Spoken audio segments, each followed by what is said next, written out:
அன்பிற்குரியவர்களே, சென்னை போன்ற பகுதியில் பேமானி அப்படின்னு சொன்னால் எல்லாருக்குமே கோபம் வந்துடும். ஏன்னு சொன்னால் யாரை பார்த்து திட்டுற அப்படின்னு சொல்லுவாங்க. இது ஒரு வசைப்பாடுதல், திட்டுதல் இல்லை. இது ஒரு நம்பிக்கை சார்ந்த வார்த்தை.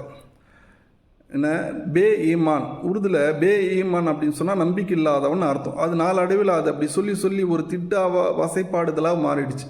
பா ஈமானா நம்பிக்கை உள்ளவன் அர்த்தம். அப்போது இந்த பே ஈமான்னா நம்ம இவ்வளோ கோவப்படுறோம் அப்படின்னு சொன்னால் கொஞ்சம் யோசனை பண்ணி பாருங்கள். அல்லாஹ் மறுமையில் சொல்கிறான், யாயுல்லதின கஃப்ரு லா தஅதர்லியோம், ஓ காஃபிர்களே, நம்பிக்கை இல்லாதவர்களே, சென்னை பாஷையில் பேமானிகளே, லா தஅதர்லியோம், இன்று தினம் எந்த ஒரு காரணத்தை சொல்லாதீர்கள், இன்னமா துஜ்ஸோ நம்ம குந்தும் தஅமலூன், நீங்கள் செய்து கொண்டிருந்த தீய செயலின் காரணத்தால் தான், அல்லாஹ்வின் மீது நம்பிக்கை இல்லாமல் நீங்கள் செய்து கொண்டிருந்த தீய செயலின் காரணத்தால் தான் தண்டிக்கப்படுகின்றீர்கள் என்று சொல்லி காண்பிக்கின்றான்.